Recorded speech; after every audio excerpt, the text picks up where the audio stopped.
Para jemaah yang dirahmati Allah, melanjutkan bahasan kita dalam kitab Irsyadul Ibad. Pada malam hari ini bahasannya adalah fasal fi fadli Makkah, dalam menjelaskan keutamaan kota Makkah. Ya. Di minggu yang lalu kita sudah bahas sedikit banyak tentang ibadah haji dan hal-hal yang terkait dengan pelaksanaan ibadah haji.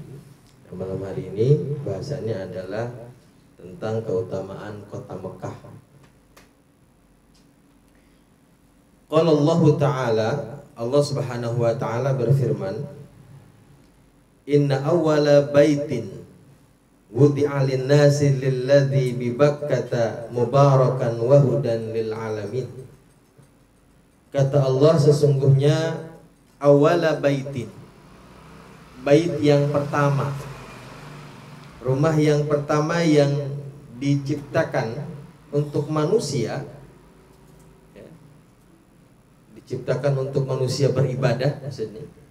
Jadi rumah yang pertama kali yang diciptakan untuk manusia beribadah adalah lilladzi bi Bakkata, yaitu adalah bait yang berada di kota Mekah, mubarakan yang diberkahi, wahudan dan menjadi petunjuk lil alamin, kepada seluruh alam. Nah, ini ayat ini menunjukkan bahwa Ka'bah adalah salah satu tempat ibadah yang pertama kali yang diciptakan oleh Allah Subhanahu wa Ta'ala adalah Ka'bah. Ya. Ini 5 qila karena orang Yahud itu mengklaim, kata orang Yahudi, bahwasanya adalah Baitul Muqaddas lah atau Baitul Maqdis lah yang pertama kali. Jadi tempat yang pertama diciptakan oleh Allah Subhanahu wa Ta'ala adalah Baitul Maqdis. Kata orang Islam, ini katanya Ka'bah. Lalu kemudian Allah turunkan ayat ini sebagai bukti bahwa yang pertama adalah Ka'bah, baru kemudian Baitul Maqdis. Ada satu keterangan dalam kitab Manahijul Imdad. Di sana disebutkan bahwa Allah Subhanahu wa Ta'ala menciptakan bait, ya, rumah untuk beribadah itu di bawah arsy, namanya Baitul Ma'mur, yatufu bihal malaikah. Kemudian para malaikat tawaf di sana, beribadah di Baitul Ma'mur itu. Kemudian Allah Subhanahu wa Ta'ala perintahkan kepada para malaikat yang ada di bumi untuk menciptakan, untuk membangun rumah ibadah atau yang disebut dengan Ka'bah, Baitullah ini. Ini satu riwayat seperti itu, ya. Jadi pertama kali adalah yang Allah ciptakan di muka bumi adalah Ka'bah sebelum Baitul Maqdis. Wakila, ada juga yang mengatakan, ada juga riwayat yang mengatakan bahwa yang membangun adalah malaikat. Tapi wakilah, jadi pendapat yang pertama, yang bangun adalah para malaikat. Kemudian setelah dan malaikat yang ada di bumi ini adalah tawafnya, beribadahnya di Ka'bah itu. Nah, kemudian Allah Subhanahu wa Ta'ala turunkan Nabi Adam alaihissalam.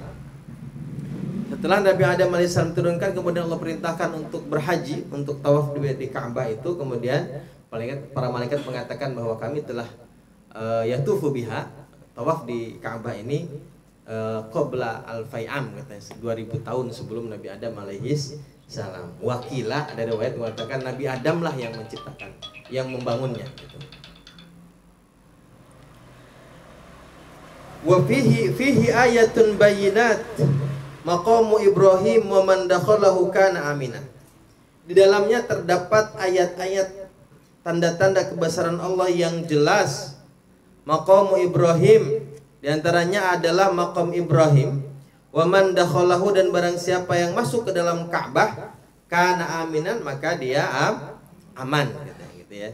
Ini adalah Allah Subhanahu wa Ta'ala, firman Allah Subhanahu wa Ta'ala menunjukkan bahwa Ka'bah adalah baitun awalu baitin, rumah ibadah yang Allah ciptakan pertama kali di muka bumi untuk menjadi tempat ibadahnya manusia. Waruwiya, lalu diriwayatkan Anna Rasulullah sallallahu alaihi wasallam, bahwasanya Rasulullah sallallahu alaihi wasallam qala, beliau bersabda, kata Kanjeng Nabi, wallahi innaki la khairu ardillah, demi Allah engkau adalah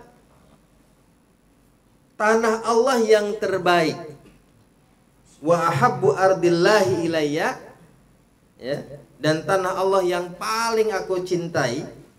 Walaula anni ukhrijtu minki, andai saja aku tidak dikeluarkan dari kota Mekah ini, makhraju, aku tidak akan keluar.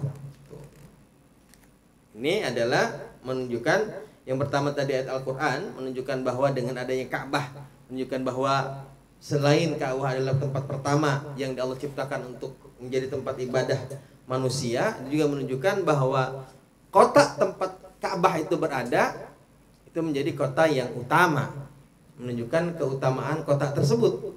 Nah, ditambah lagi oleh hadis Rasulullah SAW, kata Kanjeng Nabi, demi Allah engkaulah ya tanah Allah yang terbaik, ya, dan tanah yang paling dicintai oleh Rasulullah SAW. Seandainya Rasulullah tidak dikeluarkan dari kota Mekah, niscaya Rasulullah tidak akan keluar, katanya. Ya, sebagaimana yang kita tahu, ya, di antara alasan hijrah itu memang kan tidak adanya kondusivitas, gitu ya. Tidak kondusif di Mekah itu untuk mengembangkan dakwahnya Rasulullah Sallallahu Alaihi Wasallam, karena Rasulullah menghadapi berbagai macam ancaman, sehingga akhirnya kemudian memutuskan untuk hijrah, ya, setelah ada petunjuk dari Allah Subhanahu wa Ta'ala. Waruya, diriwayatkan, ma'ala wajhil ardi baldatun, tidak ada satu tempat di atas muka bumi ini yarfa'ullahu ta'ala fihal hasanata al-wahidata bimi'ati alfi hasanatin illa Makkah. Katanya dalam satu riwayat dikatakan bahwa tidak ada satu tempat pun di atas muka bumi ini di mana Allah Subhanahu wa taala mengangkat satu kebaikan bimi'ati alfi hasanatin, katanya, setara dengan 100.000 kebaikan, kecuali kota Mekah. Jadi berbuat baik di kota Mekah itu sama dengan berbuat baik 100.000 kebaikan di selain kota Mekah. Ya kan, kalau sebagaimana ada hadisnya Rasulullah kan, satu kita berniat kebaikan, ya, belum mengerjakan, Allah kasih pahala 1. Ketika kita mengerjakan kebaikan, Allah kasih pahala 10. Nah, kalau di Mekah kita mengerjakan satu kebaikan, pahalanya 100.000 dibandingkan dengan tempat yang lain. Nah, ini menunjukkan keutamaan kota Mekah. Wa man shalla fiha sholatan, barang siapa yang sholat di kota Mekah 1 kali sholat, katanya, rufi'at lahu mi'atu alfi sholah, katanya, maka diangkat untuknya mi'atu alfi sholatin, 100.000 sholat. Tuh pahalanya 100.000 tuh kalau kita sholat di Ka'bah. Kalau kita sholat di Baitullah, ya, dibandingkan dengan masjid-masjid selain yang ada di Mekah, maka pahalanya 100.000. 100.000 kali lipat dengan sholat yang berada di kota-kota selain Mekah. Ya, kalau di Madinah berapa katanya? Nah, di Madinah pun kan diantara kota-kota terbaik pilihan Allah itu ada 3 tempat, yaitu Baitullah, kemudian Masjid An-Nabawi, kemudian yang ketiga adalah Baitul Muqaddas, ya, atau Masjidil Aqsa. Katanya kalau di Mekah, di Ka'bah itu 100.000 pahalanya, kalau di Madinah 1.000 kali lipat, sedangkan di Baitul Maqdis 500, setengahnya. Ala kulli hal. Wa man shoma fiha yauman, barang siapa yang berpuasa di kota Mekah 1 hari, kataballahu lahu shauma mi'ati alfi yaumin, maka Allah mencatatkan untuknya 100.000 hari, gitu ya. Ya, kita 1 hari puasa di kota Mekah sama seperti kita berpuasa 100.000 hari di kota selain Mekah. Wa man tasaddaqa bidirhamin, barang siapa bersedekah dengan 1 dirham, kataballahu lahu mi'ata alfi dirhamin shadaqatan, maka katanya 1 kali 1 dirham kita bersedekah di kota Mekah sama dengan 100.000 dirham kita bersedekah di selain kota Mekah. Ya, makanya di sana banyak sekali orang yang berbagi itu, yang bagi-bagi makanan sudah. Yang di samping banyak juga yang berbagi, yang minta-minta juga banyak. Ya, memanfaatkan ini. Ya, memanfaatkan, mau tahu umat Islam ini di kota Mekah memang dianjurkan untuk bersedekah banyak juga nih. Tentu yang begitu-begitu itu adalah orang yang dari luar kota Mekah. Orang Mekah sendiri ya nggak mungkin lah. Gitu ya.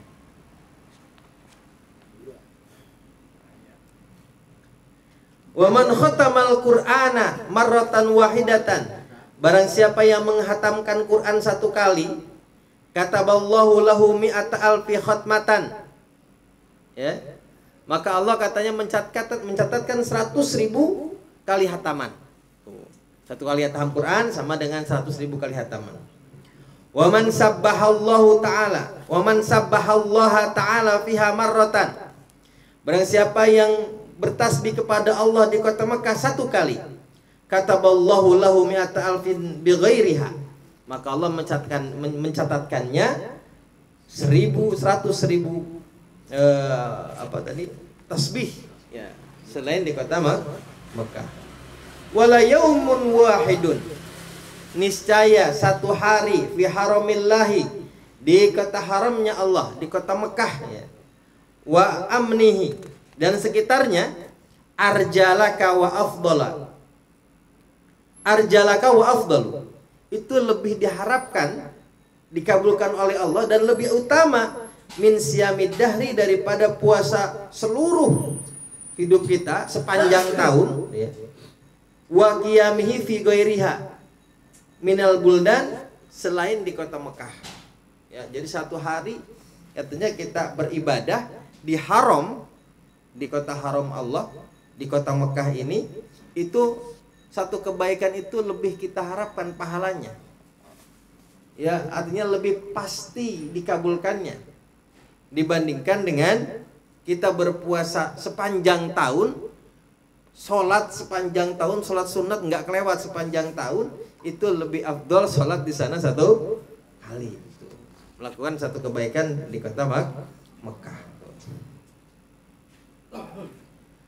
Lalu dalam hadis yang berikutnya diriwayatkan, waruwiya man shalla khalfal maqam, diriwayatkan barang siapa yang sholat khalfal maqam, di belakang makam Ibrahim ya.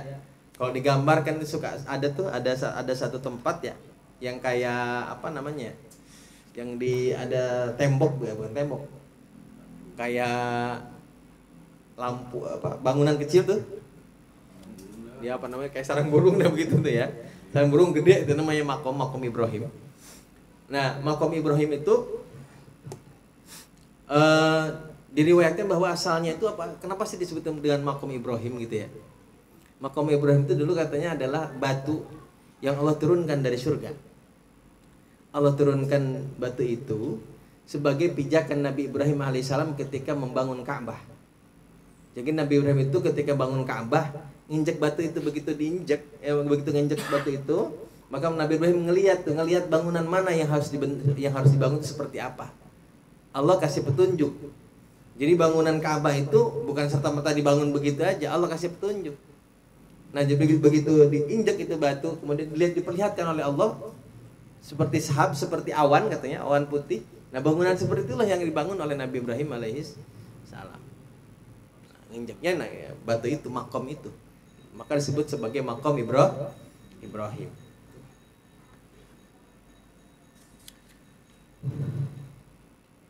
Man shalla khalfal maqami raka'ataini, barang siapa yang sholat di belakang makom Ibrahim 2 rakaat, ghufira lahu ma taqaddama min dzambi, maka ia diampuni dosa-dosa yang terdahulu. Wa utiyal hasanatu bi'adadi kulli man shalla khalfahu ad'afan, dan diberikan kepadanya kebaikan-kebaikan sejumlah orang yang melaksanakan sholat di belakang makom itu mudhi'afan katanya, dengan berlipat ganda. Ya, jadi sholat di belakang makom Ibrahim. Jadi kalau kita nanti diberikan rezeki oleh Allah Subhanahu wa taala, sholatlah di belakang makom Ibrahim tersebut. Tetapi ingat, jangan mentang-mentang ini dianjurkan, jangan mentang-mentang ini disyariatkan untuk sholat di sana. Tapi kalau kudu rebutan sikut-sikutan sama orang lain mah minggir aja, nggak usah. Karena itu menghindari menyakiti orang lain itu lebih mulia. Ya, carilah tempatnya mungkin khalfahu lagi. Kalau di belakang makam Ibrahimnya nggak bisa gitu, maka di belakangnya lagi. Karena tentu, ya munduran dah gitu ya. Karena memang di sana juga kan setiap orang yang datang ke sana pengen sholat di belakang makam Ibrahim, pengen sholat di dalam Hijr Ismail, pengen berdoa di Multazam, semuanya pengen di situ semua ya. Lu bayangkan dari seluruh negara datang ke situ pengen di situ semua, jutaan. Ya, namanya manusia, keserakahan manusia. Ada aja tuh calo. Ya ada calonya. Kalau pengen nyium Hajar Aswad, ada tuh, bayar kalau mau. Cuman buat apa? Karena pasti dengan membayar itu dia akan nyakitin orang gara-gara kita pengen nyium itu Hajar Aswad. Pengen di makom biar kita doa di makom dijagain itu ya. Wah, udah jangan dah. Ya. Memang itu semuanya adalah mahalul mustajabah. Memang dianjurkan. Kalau bisa, ya dianjurkan pun kalau bisa. Nanti di depan kita ada kebahasannya. Ya, barang siapa yang sholat di belakang makom Ibrahim 2 rakaat, maka dosanya akan diampuni dan dia akan diberikan kebaikan, pahala sejumlah orang yang melaksanakan sholat di belakang makom Ibrahim tersebut adhafan dengan berlipat ganda. Wa ammanahu Allahu ta'ala yaumal qiyamah minal fazail akbar. Dan Allah akan memberinya keamanan kepadanya pada hari kiamat min fazail akbar, dari ketakutan yang sangat amat dahsyat nanti. Ya. Wa amaru azza wa jalla Jibril wa Mikala wa jami'al malaikati an yastaghfiru lahu ila yaumil qiyamah. Lalu Allah perintahkan kepada malaikat Jibril, kepada malaikat Mikail dan kepada seluruh malaikat untuk memintakan ampun kepada orang yang sholat di belakang makom Ibrahim ila yaumil qiyamah, sampai yaumul qiyamah. Itu adalah diantara keutamaan sholat di belakang makom Ibrahim. Ya, karena ini keutamaan yang dahsyat banget, luar biasa. Maka ya tidak sedikit orang yang memang memburu untuk bisa sholat di belakang makom Ibrahim. Waruya man tafa haulal baitillahi sab'an fi yaumin asif.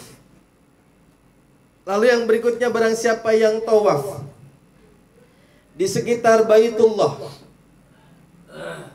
sab'an 7 kali fi yaumin asifin, pada hari di musim panas syadidin, yang panas banget, syadidil harri, yang panas banget, hasiran an ra'sihi, dengan kepala terbuka. Ya, tentu kan kalau lagi ihram baik umroh ataupun haji, di antara muharramatul ihram itu laki-laki tidak boleh menutup kepala. Ya, jadi tawaf itu ya memang dalam keadaan kepalanya terbuka. Jadi barang siapa yang tawaf dalam keadaan musim panas, dalam keadaan sangat panas dengan keadaan kepala terbuka katanya. Wasalamal hajarul aswada. Ya. Kemudian istilam kepada Hajar Aswad. Cukup istilam tuh. Karena qiblah mencium Hajar Aswad kalau bisa. Kalau nggak bisa cukup istilam, lambaikan tangan dari jauh. Lambaikan sambil memanjatkan doa-doa yang kita di situ. Istilam tuh, bismillahirrahmanirrahim. Istilam aja. Ya. Ini nanti yang mau ke umroh nih, jangan mentang-mentang badannya gede, wah gue mau bisa nih kayaknya nih, nyium Hajar Aswad bisa gitu ya.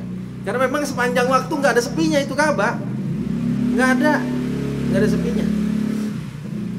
Mau jam 2, emang orang nyarinya jam 2, jam 3 malam, semuanya juga numplek jam segitu. Mau siang apalagi, Udah susah dah ya. Jadi jangan sampai karena kita pengen mencium Hajar Aswad kita dorong-dorongan sama orang dan lain sebagainya. Ya. Katanya bagi orang-orang yang punya khususiyah ya gitu ya. Ada aja katanya beberapa orang yang diceritakan mendapatkan kemudahan ketika pengen nyium Hajar Aswad. Tiba-tiba ada yang narik, tiba-tiba ada yang jorogin, nah gitu kan. Ya memang kalau sudah waktunya memang Allah panggil pasti ada dipanggil. Tapi andai kata kita memaksakan diri maka itu tidak boleh. Karena ini istilam kemudian mencium Hajar Aswad itu memang mustajabah tuh doa, itu memang tempat-tempat mustajabah doa. Ya, tapi dengan catatan itu mendatangkan rahmat, mendatangkan magfirah, ampunan kepada kita. Dengan catatan ketika kita melakukannya tidak menyakiti siapapun, tidak menyakiti orang lain. Ya, tidak menyakiti orang lain. Wastalamal hajarul aswada fi kulli tufatin. Ya. Fi kulli tawafatin min ghairi an yu'dhiya ahadan tuh. Ya. Jadi disunnahkan untuk istilam atau mencium Hajar Aswad dalam setiap kali kita tawaf, setiap kali putaran kita sunnah untuk istilam, kita sunnah untuk qublah untuk mencium dengan catatan min ghairi ayu'dhiya ahadan, dengan tanpa tidak menyakiti siapapun. Wa qalla kalamahu illa min dzikrillah, dan menyedikitkan berbicara kecuali daripada zikir kepada Allah. Jangan banyak ngomong, jangan banyak komentar. Ya, makanya kalau lagi tawaf mah enakan sama orang yang nggak akar banget sama kita. Ya, ntar ngobrol lagi jalan. Samping gue dibawa buat keteknya nih. Ya, apa aja dikata. Jangan, mendingan yang nggak akar banget. Jadi kita khusyuk gitu ya. Ya, perbanyaklah membaca zikir, perbanyak membaca doa. Memang kan tawaf itu bimanzilati sholah. Tawaf itu sama hukumnya dengan sholat. Daripada apa? Wajib menutup aurat, wajib harus dalam keadaan suci. Sama seperti sholat, illa kecuali bedanya kalau tawaf boleh ngomong. Fa in takallama, kalaupun ngomong maka berbicara sesuatu yang baik. Ya, walaupun boleh, tapi tidak dianjurkan ngomong. Dan kalaupun ngomong ada sesuatu hal yang positif. Ya, misalnya mau nabrak orang, tabrak orang nenek kesian. Boleh ngomong deh tuh. Ya, kalau nggak ada hajat, nggak ada kebaikan, maka tidak boleh ngomong kecuali dengan zikir kepada Allah. Kutiba lahu bikulli qadamin yarfa'uha. Ya, maka ketika kita tawaf itu, kutiba lahu dicatatkan untuknya bikulli qadamin, dengan setiap kaki yang terangkat, yarfa'uha sab'una alfi hasanatin. Ya, setiap kaki kita mengangkat, maka dicatatkan untuk kita 70.000 kebaikan. Wa muhya anhu sab'una alfi sayiatin, dan dihapuskan 70.000 keburukan. Kesalahan kita dihapuskan 70.000, diberikan 70.000 pahala. Wa warufi'a lahu sab'una alfi darajatin, lalu dia diangkat 70.000 derajat. Setiap langkah. Makanya jangan jangan kecil hati kalau misalnya kita tawaf nggak dapat tempat yang dekat. Kan sejatinya kalau kita tawaf dekat Ka'bah memang nggak capek-capek banget, karena berarti jarak kita dikit. Ya, tapi kan semakin jauh kita jalan keliling jauh gitu ya. Tapi tentu saja katanya di sini berarti semakin jauh berarti pahalanya pun semakin banyak, semakin besar. Karena dari pahalanya setiap kaki kita melangkah, maka setiap langkah kaki kita ini dibayar dengan pahala 70.000, bisa dihapuskan daripada dosa 70.000, diangkat derajat kita juga 70.000. Amin ya rabbal alamin. Semua kita mudah-mudahan bisa sama-sama tawaf di sana nanti.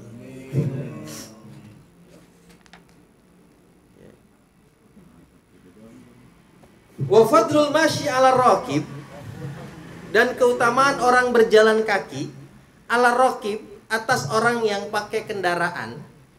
kafadril qamari lailatal badri, seperti keutamaan bulan pada malam purnama, ala sairil kawakib, kepada di atas seluruh bintang-bintang, ya.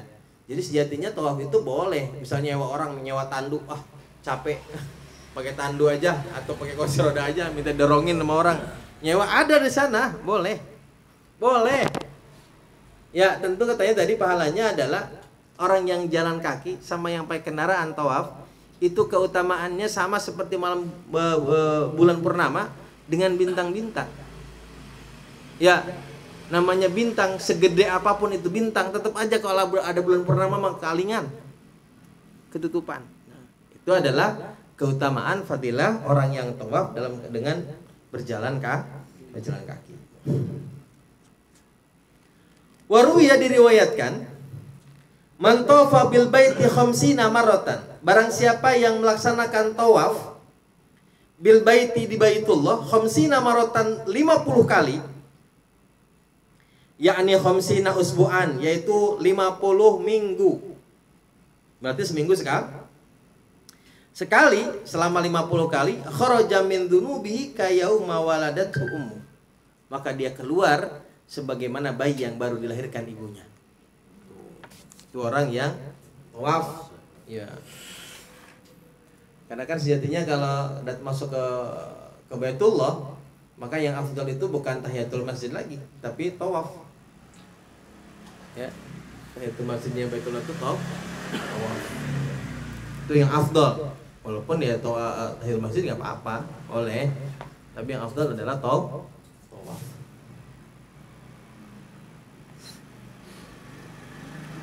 Waruya diriwayatkan, annal hajarul aswada, sesungguhnya hajar aswad, syahida bersaksi, limanistalamahu wa qabbalahu, kepada orang yang beristilam kepadanya, melambaikan tangan kepadanya, membacakan salam kepadanya, wa qabbalahu, dan yang menciumnya, min ahli dunia, dari penduduk dunia, wa annahu syafi'un musyaffa'un. Ya, sesungguhnya katanya Hajar Aswad ini akan menjadi saksi nanti di yaumul qiyamah bagi orang yang istilam kepadanya atau bahkan yang menciumnya. Ya, nanti di hadapan Allah dia akan menjadi saksi. Wa annahu syafi'un musyaffa'un, dan sesungguhnya Hajar Aswad ini adalah yang bisa memberikan syafaat kepada orang-orang yang diberikan syafaat. Wa annahu, bahwasanya, kana asyaddu bayadun. Jadi asalnya katanya Hajar Aswad ini asalnya putih. Ya kan, sekarang Hajar Aswad namanya juga Hajar Aswad, warnanya hitam. Karena wa annahu kana asyadda bayadun. Dulu Hajar Aswad itu putih banget. Minas salji, lebih putih daripada salju. Asyadda bayadan minas salji. Hatta sawadathu khotoya ahlu syirki, sampai ia dihitamkan oleh dosa-dosa orang-orang yang musyrik. Jadi yang membuatnya hitam adalah banyak makhluk Allah, banyak manusia yang musyrik. Dosa syirik itulah yang kemudian menghitamkan Hajar Aswad. Walaula dzalika, andai saja bukan karena hal tersebut, ma massahu dzu ahatin illa syufiya. Kalau bukan karena dosa-dosa ahli orang yang musyrik itu, maka katanya Hajar Aswad itu tidaklah disentuh oleh orang yang punya penyakit kecuali ia akan disembuhkan. Tuh. Itu adalah keutamaan Hajar Aswad. Mungkin setiap orang juga, selain kita disunahkan memang qiblah untuk mencium Hajar Aswad, adalah diantaranya meminta kesembuhan dari segala apa saja yang mengganggu kita ketika kita mencium Hajar Aswad, katanya. Jadi kalau bukan karena dosanya orang musyrik itu, Hajar Aswad itu kalau disentuh orang yang punya penyakit langsung sembuh. Apa saja. Waruya diriwayatkan, la yadkhulu ahadun al-ka'bata illa birahmatillah. Tidaklah tidak seorang pun yang bisa masuk Ka'bah kecuali dengan rahmat Allah. Wala yakhruju minha illa bimaghfiratillah azza wa jalla, dan tidaklah keluar dari Ka'bah kecuali membawa ampunan dari Allah Subhanahu wa taala. Bisa masuk ke dalam Ka'bah itu juga karena rahmat Allah, keluar juga apa? Mendapatkan ampunan dari Allah. Syaratnya satu, masuk dan keluarnya itu tanpa mendatangkan rasa sakit ke orang lain, tanpa menyakiti orang lain. Waruya, diriwayatkan an-nadhru ilal ka'bati ibadatun. Memandang kepada Ka'bah saja adalah merupakan ibadah. Mandang Ka'bah itu ibadah. Ya, makanya kan diceritakan katanya bahwa kalau setiap orang yang di hatinya ada iman, pertama kali melihat Ka'bah pasti akan merasakan haru. Haru betul. Bagaimana tidak, selama sepanjang hidupnya yang dia arah sholat dia ke sana. Begitu melihatnya, ya haru gitu, masya Allah. Ini makhluk Allah loh ya. Bisa jadi mulia, sama-sama makhluk. Kita dimuliakan oleh Allah Subhanahu wa taala. Ya. Wa du'au fiha. Gimana tadi? Wa man nadhara ilal baiti imanan wa ihtisaban, dan barang siapa yang memandang kepada Ka'bah imanan wa ihtisaban, karena keimanan serta mencari ridho dari Allah, ghufira lahu ma taqaddama min dzambihi wa ma ta'akhkhar, maka diampuni dosa-dosa yang terdahulu dan yang akan datang. Wa husyira yaumal qiyamati minal aminin, dan ia akan dikumpulkan pada hari kiamat termasuk orang-orang yang beriman. Amin ya rabbal alamin. Itu memandang Ka'bah. Kalau kita pandang dengan iman, kita pandang dengan mengharapkan ridho dari Allah Subhanahu wa taala, ya, maka nanti dosa-dosa kita diampuni oleh Allah Subhanahu wa taala, baik yang sudah dilakukan ataupun yang akan datang, dan kita akan dibangkitkan, dikumpulkan nanti di yaumul qiyamah bersama orang-orang yang beriman. Waruya, diriwayatkan, man marido bi Makkah, barang siapa yang sakit di kota Mekah. Ya. Nih, orang yang sakit datang ke kota Mekah sakit, lalu sabar. Man marido bi Makkah yauman wahidan, satu hari, harramallahu jasadahu 'alan nar, maka Allah haramkan jasadnya dalam api neraka. Diharamkan jasad kita. Tentu karena setiap sakit itu sebetulnya ketika sakit itu merupakan kifarat dosa kita. Kalau kita sabar, jangan banyak mengeluh. Ya, kalau sakit ya berobat aja. Kalau berobat itu bukan mengeluh. Walaupun ditanya sama dokter keluhannya apa. Ya, tapi bukan mengeluh, itu begitu sedang ikhtiar untuk bisa sembuh gitu ya. Bagus juga mandi. Itu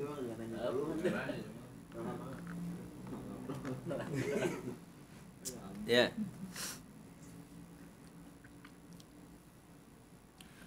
Wa ruyama min ahadin yad'u inda ruknil aswad. Ya. Tidak seorang pun yang berdoa di samping rukun aswad, rukun Hajar Aswad tuh.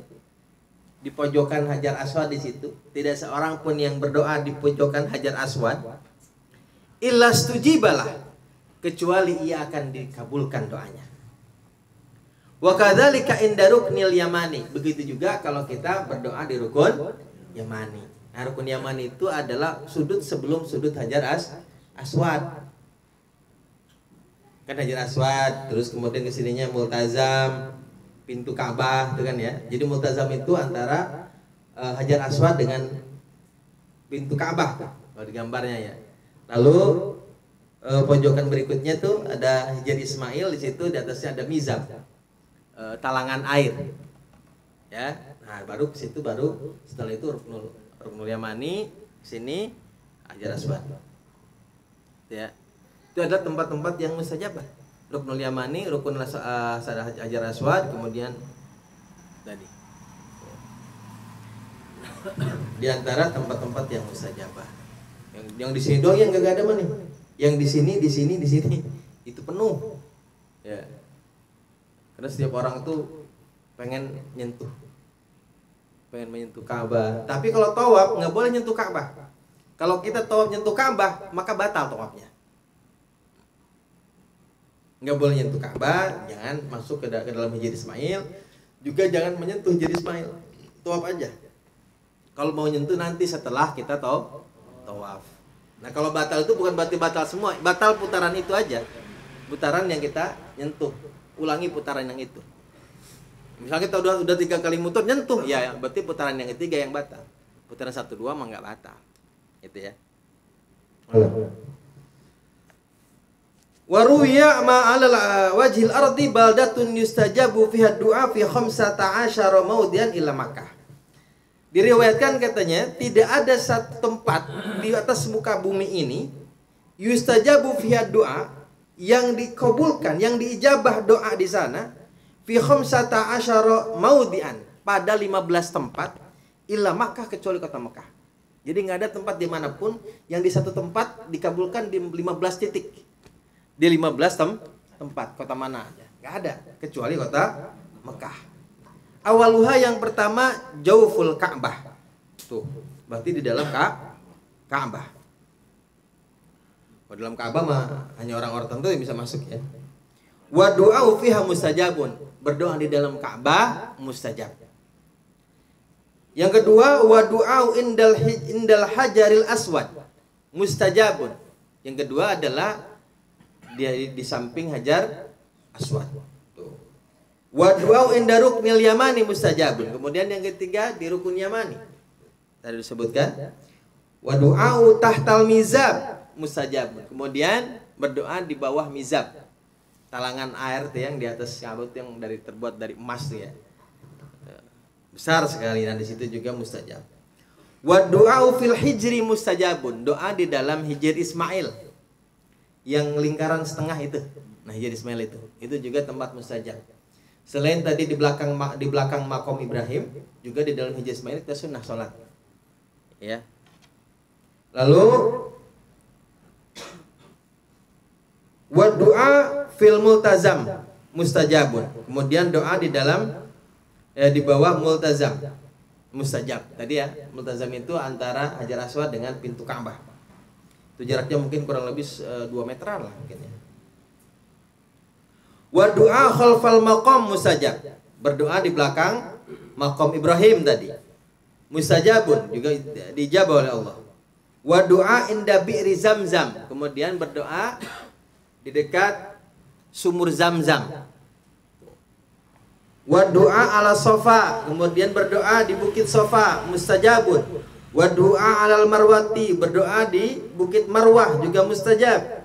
Wa du'a fil mauqif mustajab, doa di tempat wukuf yaitu di padang Arafah. Wa du'a indal masy'aril haram mustajab, berdoa di Masy'aril Haram. Masy'aril Haram ini tempatnya adalah di Muzdalifah. Di Muzdalifah itu ada namanya Masjid Masy'aril Haram tuh. Jadi begitu wukuf di Arafah, nanti melewati tengah malam kita jalan ke Muzdalifah. Nah, disunahkan sholat di Masjid Masy'aril Haram. Ini adalah tempat yang mustajabah. Tempat yang bersejarah di mana diceritakan bahwa Rasulullah melaksanakan sholat di Masjid Masy'aril Haram ketika Haji Wada. Ya, maka itu sudah sunnah tuh. Sunnah ketika nanti kita mabit di Muzdalifah, masuk ke Masjidil Haram, sholat sunnah 2 rakaat di Masjid Masy'aril Haram. Wa du'a fil mauqif mustajab, wa du'a indal masyaril haram, wa du'a indal jamarati salas mustajab. Kemudian berdoa di tempat lempar jumroh. Ya, Jumratul Ula, Jumratul Wusta, Jumratul Aqabah. Itu semuanya adalah tempat-tempat yang mustajabah. Ya, jadi nanti kalau kita sempat diberikan kesempatan oleh Allah ke sana, perbanyaklah kita meminta doa di sana. Waruya yusyarullahu ta'ala min makbarati Makkah 70 alfa syahid. Diriwayatkan bahwasanya Allah Subhanahu wa taala mengumpulkan dari pemakaman kota Mekah 70 alfi syahid, mengumpulkan 70 orang yang meninggal syahid, 70 yang mati syahid. Yadkhuluna jannata bighairi hisab, yang 70 orang ini masuk ke dalam surga tanpa hisab. Wujuhum kal qamari lailatal badri. Wajah mereka seperti bulan di malam purnama. Yashfa'u kullu wahidin minhum fi sab'ina rajulan. Dari 70 ini setiap orang bisa memberi syafaat kepada 70.000 orang. Kepada 70 orang. 70 orang, satu orangnya bisa memberi syafaat kepada 70 orang. Jadi satu orang bisa bawa 70 orang. Ya.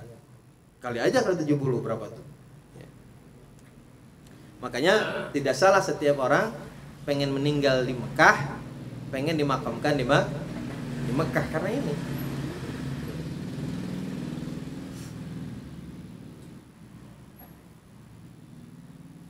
Faqila manhum ya Rasulullah, lalu ditanyakan kepada Rasulullah, siapa mereka ya Rasulullah? Faqala al-ghuraba, mereka adalah orang-orang asing tuh. Wa man mata fi haramillahi ta'ala au harami rasulih sallallahu alaihi wasallam au mata baina Makkah wal Madinah hajan au mu'tamiron. Nah, mereka ini yang 70 syahid ini adalah ghuraba, orang-orang yang datang dari luar ke kota Mekah. Tuh katanya mereka yang meninggal di haram Mekah. Orang yang meninggal di haram Rasulullah, au mata bainal Makkah wal Madinah, atau meninggal di kota Makkah, antara kota Makkah dan Madinah. Berarti haram Rasulullah berarti kota Madinah. Meninggal di Makkah, meninggal di Madinah, atau meninggal di antara kota Makkah dan Madinah katanya. Hajan au mata mu'tamiron, baik orang yang sedang haji ataupun yang sedang umroh. Masya Allah. Ya. Jadi kemuliaan meninggal di sana itu. Meninggal ketika hendak melaksanakan haji dan umroh, mulia, syahid diantaranya. Ya. Bahkan di situ disebutkan bahwa dia nanti akan meninggal yadkhulunal jannah bighairi hisab. Masya Allah. Ya. Ya. Tapi kebanyakan kita kalau haji ya, saya doain selamat dari pulang saya balik lagi ya. Padahal meninggal di sana tuh, wah, udah nggak ada harganya itu.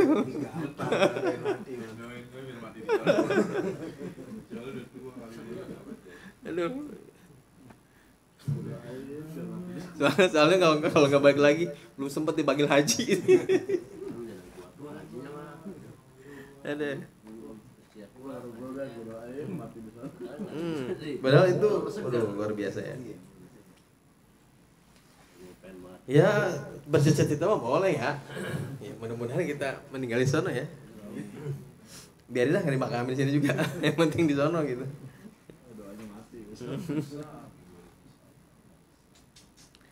Ala wa inna tadullu min ma'i zamzam bara'atan minan nifaq. Katanya, ingatlah bahwasanya sesungguhnya orang yang atadallu itu orang yang memenuhi atau banyak minum air zam-zam, senang minum air zam-zam, bara'atun minan nifaq itu membebaskan kita dari sifat munafik. Ya, seperti kita pengen rajin ibadah, ya perbanyak minum dari air zam-zam. Kataballahul karimul mannan al-bara'atan lana minan nifaq wa niron. Semoga katanya Allah mencatatkan bagi kita al-bara'atan lana minan nifaq, kita terbebas daripada sifat nifaq. Wa niron, dan dibebaskan daripada api neraka. Wa qabadu arwahana fi hadil haramain. Semoga Allah katanya mengambil arwah-arwah kita di salah satu haramain. Di Mekah boleh, di Madinah boleh lah gitu kira-kira. Ya. Ini doa kalau diaminin kita nanti insyaallah, amin. Wa hasyarna fi zumrati syuhada'i haramihil aminin, dan Allah Subhanahu wa taala semoga mengumpulkan kita fi zumrati syuhada'i haramil aminin, di kelompok, di golongan orang-orang yang mati syahid haramihi, ya, di kota haramnya Allah Subhanahu wa taala al-aminin. Wa adkhalnal jannata bighairi hisab, amin amin. Memasukkan kita ke dalam surga tanpa hisab. Terakhir ditutup dengan hikayatnya. Nanggung soalnya. Wa haka al-Yafi an Sahal bin Abdullah. Imam al-Yafi bercerita dari Sahal bin Abdullah. Sahal bin Abdullah berkata, mukhalatatul wali, seorang wali bergaul dengan manusia dan orang-orang adalah dhullun, adalah kehinaan. Wa tafarruduhu izzun, maka berpisah atau misal menyendiri dari orang-orang itu adalah kemuliaan. Maka katanya para wali itu begitu Allah angkat jadi wali, dia tidak banyak bergaul dengan orang.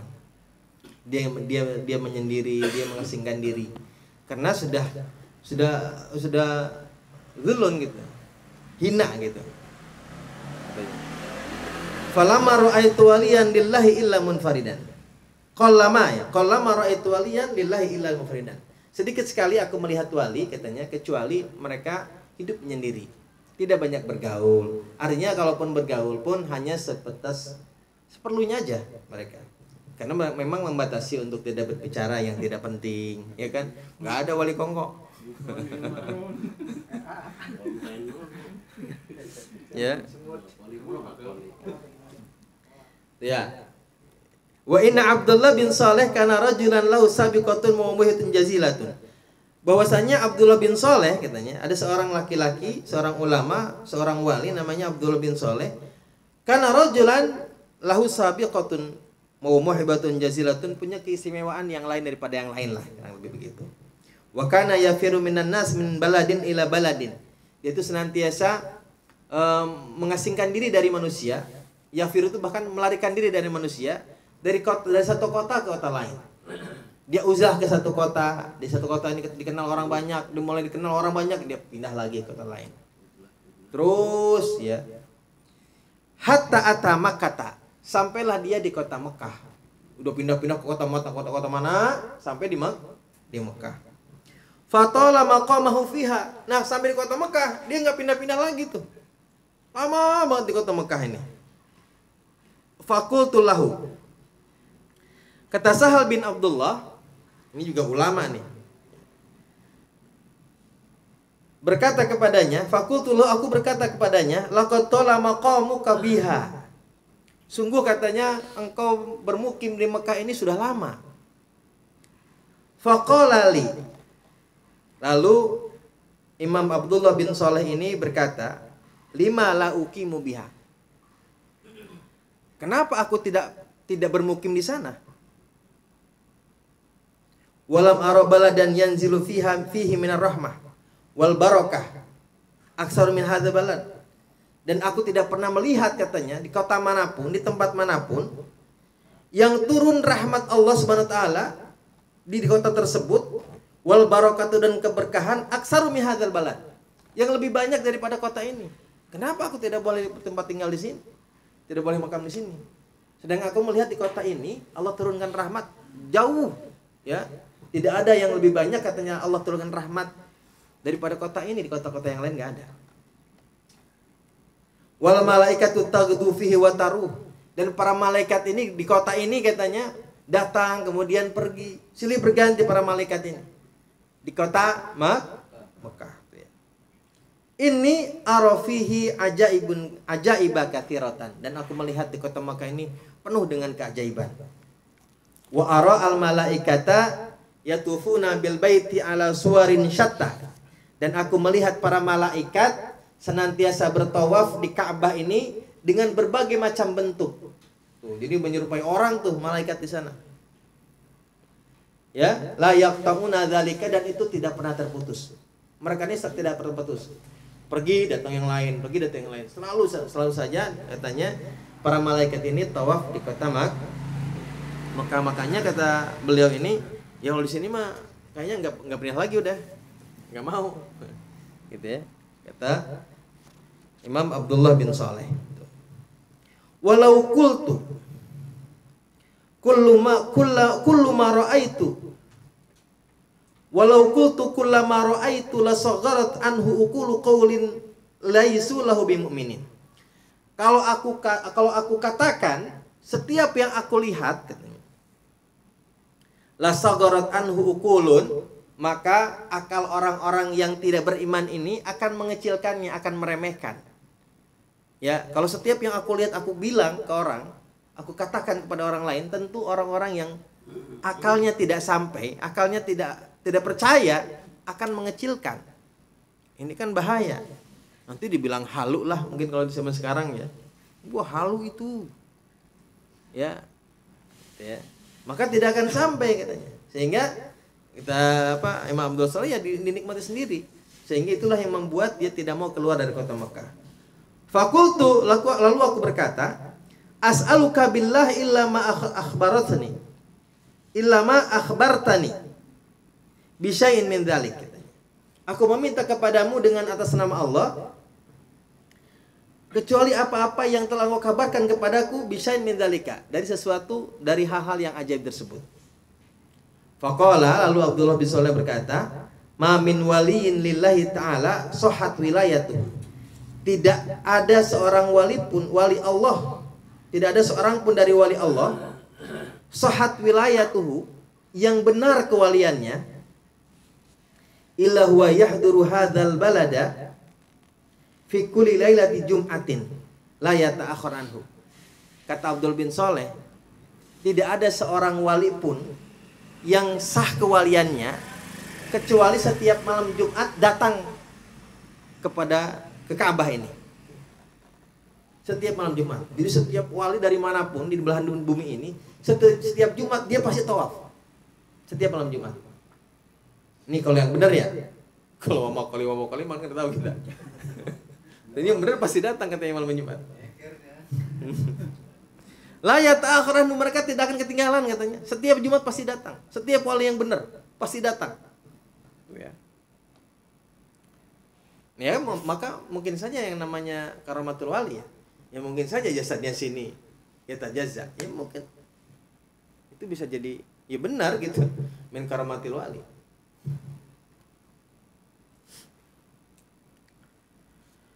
Fa maqami hahuna li ajli man arahu minhum. Dan mukimku di sini ya. Bertempat tinggalku di sini li ajli man arahu minhum adalah untuk melihat mereka di antara mereka. Ya, untuk melihat orang-orang yang aku lihat di antara mereka. Karena melihat mereka ini kan memandang wali Allah itu rahmah, mendatangkan rahmat, mendatangkan keiman ke dalam hati. Ya. Makanya karena sering melihat wali min auliyaillah itu katanya itulah yang menjadi salah satu keistimewaan dia mau tinggal di kota Mekah. Walau qad ra'aitu rajulan yuqalu lahu Malik bin Qasim al-Jabali. Lalu kata Sahal bin Abdullah, aku telah melihat seorang laki-laki yang bernama Malik bin Qasim al-Jabali. Wa qad ja'a wa yaduhu gomrotan. Melihat laki-laki yang namanya Malik bin Qasim al-Jabali datang ke Ka'bah, tangannya masih kotor bekas makanan. Kayak habis makan belum cuci tangan. Ya. Wa asra'at liulhiqa salatil fajri. Mana tuh? Faqultu lahu, lalu aku bertanya kepadanya, innaka qaribu ahdin bil akli. Sesungguhnya engkau baru saja makan ya, katanya. Lupa cuci tangan ya, gitu ya. Lupa cuci tangannya masih belum ini. Faqala li, lalu ia berkata kepadaku, astagfirullah. Aku meminta ampun kepada Allah, fa inni mundu usbu'in lam akul. Sesungguhnya aku selama seminggu ini belum makan.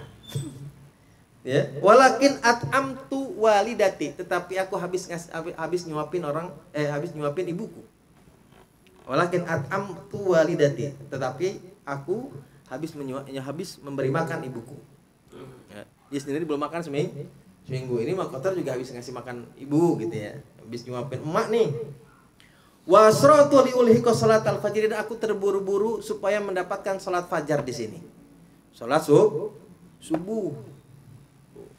Buru-buru habis nyuapin emaknya mau salat subuh di Baitullah. Wa bainahu wa bainal maudhi alladzi ja'a minhu 900 farsakhin. Tuh. Sedangkan antara jarak dirinya ya, jarak kota Mekah dan tempat dia tinggal itu katanya itu berjarak 900 parsakh. Berapa? 900 parsakh. Jarak Masafatul Qasri itu 16 parsakh. Masafatul Qasri itu 16 parsakh. Lo kali aja. Ya, ada yang menghitung satu parsakh itu sekitar 6 atau 7 kilo satu parsakh itu.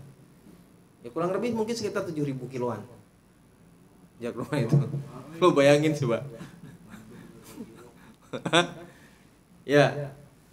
Itu kalau apa namanya dicerna oleh akal-akal yang tidak percaya, tidak iman dengan hal yang seperti ini kan bilang halu nih, ngomong doang nih. Ini kata siapa, kata Imam Sahal bin Abdullah, dia bilang ini orang tangannya belepotan belum cuci tangan, habis nyuapin emaknya. Bayangin, buru-buru nggak sempat cuci tangan, buru-buru mau sholat fajar, padahal jarak rumahnya hampir 7 kilometer. Berapa kali balik ke Bogor, Bu? Iya. Jadi Surabaya 1000 ya, baru 1000 Surabaya. Ya, 7 kali balik Surabaya berarti ulang balik mari. Gitu ya. Wah. Ini kalau bukan wali mau apa lagi itu ya? Aku berkata, wa qad syahidtu tasdiqu dzalika min syaikhi. Wa qad syahadtu ya. Wa qad syahadtu tasdiqu dzalika min syaikhi qutbi zaman Syamsud Dairatul Irfan Abil Makarim Zainuddin Abidin Muhammad Al-Bakri. Mata'anallahu bituli baqaihi. Dan aku telah menyaksikan yang membenarkan hal tersebut dari guruku katanya. Jadi yang apa namanya menguatkan hal-hal tersebut itu dia saksikan dari gurunya, yaitu Muhammad Al-Bakri. Ya. Wa huwa anna syahikana jalisan fi lailatin min lail Ramadan. Yaitu katanya bahwasanya guruku satu ketika satu malam duduk di antara malam-malam bulan Ramadan amusitin wasitin watis amiata tahun 966 Hijriyah, mutawajjihan ila baitillah, menghadap kepada Ka'bah. Jadi satu malam gurunya ini pada tahun 966 ini duduk memandang Ka'bah, menghadap ke Ka'bah. Wa nadhiran ilaih, dan memandang kepada Ka'bah. Wa kuntu ana wa jama'atun min fuqara'ihi wara'ahu, dan aku bersama dengan jamaah, dengan murid-muridnya. Dan saya bersama dengan murid-murid guru saya ini ya, sama-sama memandang Ka'bah. Faqama Syekh radhiyallahu anhu ala ihyatil mutawaddil mutadib wa kum namahu. Tiba-tiba gurunya bangun, berdiri dengan posisi orang yang tawadhu, dengan posisi yang penuh dengan kesopanan. Berdiri begitu ya, rada bungkuk pun kalau kita mah gitu ya. Seolah-olah ada yang datang. Tiba-tiba gurunya berdiri dengan posisi mutawadhi wal muta'addib, dengan dalam keadaan yang tawadhu dan penuh kesopanan. Wa kum namahu, karena gurunya bangun maka kami pun murid-muridnya bangun. Wa kuntu ana wa jama'atun wa ma ra'aina urudu aridin lil qiyam wala maju ahadin ilai. Dan kami tidak memandang ada sesuatu yang mengharuskan kami bangun, dan juga tidak melihat ada orang datang gitu. Tiba-tiba gurunya bangun aja, ya nggak melihat ada apa-apa dan tidak melihat ada orang yang datang gitu. Summa jalasa ba'da sa'atin fajalasna. Kemudian setelah beberapa waktu dia bangun, duduk, maka murid-muridnya pun duduk. Fasa'altu ba'dhu khawasi ashabina. Lalu aku bertanya kepada sebagian sahabat-sahabat khusus kami, artinya orang-orang yang terdekat dengan guru kami gitu. Dan nanya an qiyami Syekh radhiyallahu taala anhu, tentang berdirinya guru kami. Ini nanya kepada orang yang dekat dengan guru kami, itu tadi ya guru habis ngapain bangun gitu kan ya. Faqala, lalu ia berkata, inna awliya Allahi yahduruna bihadzal bait wa yajtami'una bi awliyaillahi ta'ala. Sesungguhnya para wali Allah telah hadir katanya di Ka'bah ini, dan mereka berkumpul bersama dengan para wali yang lain. Wa hadza min dzalika, dan ini bangunnya guru kita ini karena mereka baru saja lewat gitu ya. Adamallahu lana an-naf'a bihi fid darain. Ya, semoga Allah Subhanahu wa taala mendawamkan manfaat guru-guru kami kepada fid darain, di darain gitu ya. Semoga ini sampai kepada kita manfaatnya gitu ya. Jadi ini kata Sahal bin Abdullah bahwa cerita yang tadi itu dikuatkan dengan gurunya. Beliau menyesal langsung bahwa gurunya itu ketika malam Jumat di satu malam Ramadan dia duduk di Ka'bah, tiba-tiba bangun, nggak ada orang, nggak ada apa-apa, tiba-tiba bangun kemudian duduk lagi. Dikatakan oleh bahwasanya gurunya bangun karena melihat ada banyak para ulia yang datang ke Ka'bah tuh ya. Tapi ini memang ini harus diterima oleh hati-hati yang memang percaya, yang iman. Ya. Dan ini kan tidak kita bisa memaksakan kepada orang yang tidak percaya, nggak bisa. Hal-hal yang seperti ini nih. Misalnya kita menceritakan keistimewaan guru nih. Ya kita yang mencintainya, kita yang menyaksikannya ya dengan keadaan dan kondisi apapun pasti akan percaya. Tapi mereka yang ketemu aja enggak, yang pernah ketemu aja enggak, tidak pernah melihat, tidak pernah. Ya paling ada kalimatnya paling halu. Itu doang dah. Ini hanya diceritakan sebagai penguat hati kita bahwasanya kekasih Allah itu ada. Ya, dan tempat yang paling mulia di muka bumi ini adalah kota Mekah, karena setiap para wali Allah pasti katanya datang ke kota Mekah setiap malam Jumat. Itu saja ya, mudah-mudahan kita semua bisa berziarah ke kota Mekah, melaksanakan ibadahnya tawaf baik haji ataupun umrah. Amin ya rabbal alamin. Wallahu a'lam bishawab.